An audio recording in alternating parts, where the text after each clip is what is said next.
Hi everyone, Shri Swami Samarth. आज आपण पाहणार आहोत शेवगा काळा मसाला हंडी कशी बनवायची ते. खूपच टेस्टी अशी रेसिपी आहे आणि बाजरीच्या भाकरीसोबत तर भन्नाट लागते ही भाजी. हॉटेल्समध्ये नॉनव्हेजसाठी तर खूपच ऑप्शन असतात, पण व्हेजवाल्यांसाठी थोडे लिमिटेड ऑप्शन असतात. त्यामधलीच ही एक भाजी आहे जी तुम्ही घरीही बनवू शकता. चला तर मग लगेचच रेसिपीला सुरुवात करूया. मी या ठिकाणी घेतलेल्या आहेत 1 पाव शेवग्याच्या शेंगा आणि त्या छान अशा लांब लांब कापून घेतलेल्या आहेत. शेवग्याच्या शेंगा कापत असताना मी या ठिकाणी व्हिडिओत दाखवल्याप्रमाणे थोड्याशा लांब लांब कट करायच्या आहेत, जशा आपण नेहमी भाजीसाठी कट करतो अशाच.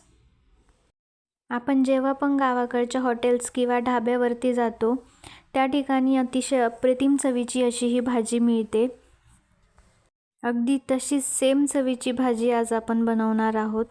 शेंगा कट करून घेतलेल्या आहेत. त्यानंतर एक बाउल घ्यायचा आहे आणि त्यामध्ये त्या सर्व कट केलेल्या शेंगा टाकायच्या आहेत. लगेचच मसाल्याची तयारी करायची आहे. एक तवा घेतलाय, तवा छान गॅसवरती ठेवलाय. तवा गरम झाल्यावरती तव्यावर कांदे टाकायचे आहेत कट केलेले. या ठिकाणी मी 2 मीडियम साईजचे कांदे कट करून घेतलेले आहेत. काळा मसाला बनवताना कांदा हा तव्यावरती काळा करून घ्यायचा असतो. कांदा आता आपण भाजून घेणार आहोत. कांदा काळा होईपर्यंत भाजून घ्यायचा आहे. यानंतर आपण भाजणार आहोत खोबरं. खोबरं हे आपल्याला या ठिकाणी लाईट ब्राऊन कलर येऊपर्यंत भाजून घ्यायचं आहे. खोबऱ्याचे आपण एकदम छोटे छोटे तुकडे करायचे आहेत. मी व्हिडिओमध्ये दाखवल्याप्रमाणे एकदम छोटे छोटे तुकडे करून घ्यायचे आहेत आणि त्यानंतर त्याला लाईट गोल्डन ब्राऊन कलर येऊपर्यंत भाजून घ्यायचं आहे.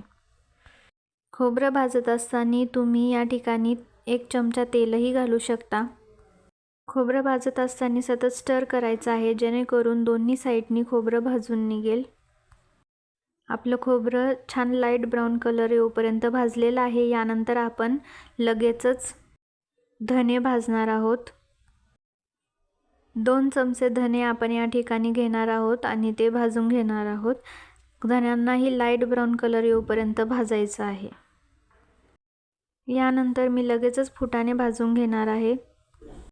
फुटाणे कमीच घालायचे आहेत. फुटाणे जर जास्त घातली तर आपली भाजी जास्त दाट होते. फुटाणे छान भाजून झाले आहेत. यानंतर आपण भाजणार आहोत 1 टोमॅटो. टोमॅटो ही दोन्ही साईडनी छान भाजून घ्यायचं आहे आणि वाटण छान बारीक करून घ्यायचं आहे. यानंतर घ्यायची कढई. कढईमध्ये घालायचं आहे तेल. तेलामध्ये तुमच्या आवडीचे सर्व मसाले घालायचे आहेत. सोबतच घालायची अर्धा चमचा हळद आणि 1 चमचा धना पावडर. मसाले छान परतले. यानंतर मी घालणार आहे शेंगा. आपण धुवून घेतलेल्या सर्व शेंगा यामध्ये घालायच्या आहेत आणि छान परतून घ्यायच्या आहेत. शेंगा मसाल्यामध्ये 2 मिनिटं परतून घ्यायच्या आहेत, जेणेकरून मसाल्याचा फ्लेवर हा शेंगामध्ये उतरतो आणि शेंगा खायला अप्रतिम लागतात. शेंगा छान फ्राय करत असतानाच आपल्याला या ठिकाणी मीठ पण घालायचं आहे. तुम्ही तुमच्या चवीनुसार या ठिकाणी मीठ घालू शकता. मी या ठिकाणी 1 चमचा मीठ घालत आहे आणि परत सर्व शेंगा परतून घेत आहे. व्हिडिओमध्ये दाखवल्याप्रमाणे तुम्हीही सर्व शेंगा परत परतून घ्या.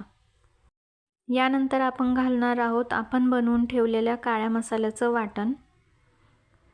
हे काळ्या मसाल्याचं वाटण मी तेल सुटेपर्यंत परतून घेणार आहे.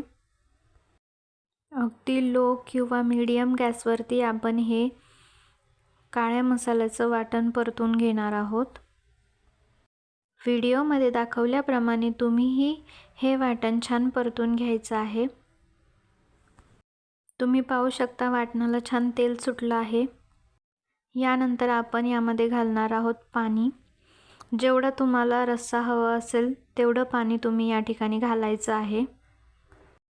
आपला रस्सा जास्त पातळही नाही झाला पाहिजे आणि जास्त घट्टही नाही झाला पाहिजे. त्यामुळे कन्सिस्टन्सी सारखी चेक करत करत यामध्ये पाणी ॲड करायचं आहे. जशी तुम्हाला आवडत असेल तशी कन्सिस्टन्सी तुम्ही या ठिकाणी ठेवू शकता.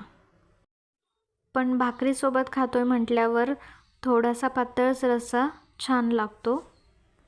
मी या ठिकाणी मीडियम दाटसर असा रस्सा बनवणार आहे। पहा, मी या ठिकाणी टोटल 1 तांब्या पाणी ॲड केलेलं आहे आणि यानंतरून गॅस फुल करायचा आहे आणि भाजीला छान उकळी फुटून द्यायची आहे। भाजीला उकळी फुटली आहे, त्यानंतरून मी या रश्श्यामध्ये शेंगा शिजवून घेणार आहे। रश्श्यामध्ये शिजलेल्या शेंगाची चव एकदम छान लागते, त्यामुळे आपल्याला अगोदर शेंगा शिजवून नाही घ्यायच्या आहेत, तर रश्श्यामध्येच त्या शिजवायच्या आहेत। शेंगा छान शिजल्या आहेत, यानंतरून मी यावर घालणार आहे खूप सारी कोथिंबीर। कोथिंबीर घातल्यावर गॅस स्लो केला आहे आणि त्यावर 2 मिनिटं झाकण ठेवलं आहे। असं केल्याने भाजीला छान तरी येते। तर आपली शेवगा काळा मसाला हंडी रेडी टू सर्व आहे। गरम गरम बाजरीच्या भाकरीसोबत ती सर्व करायची आहे।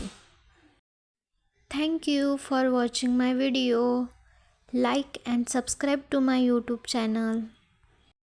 Thank you.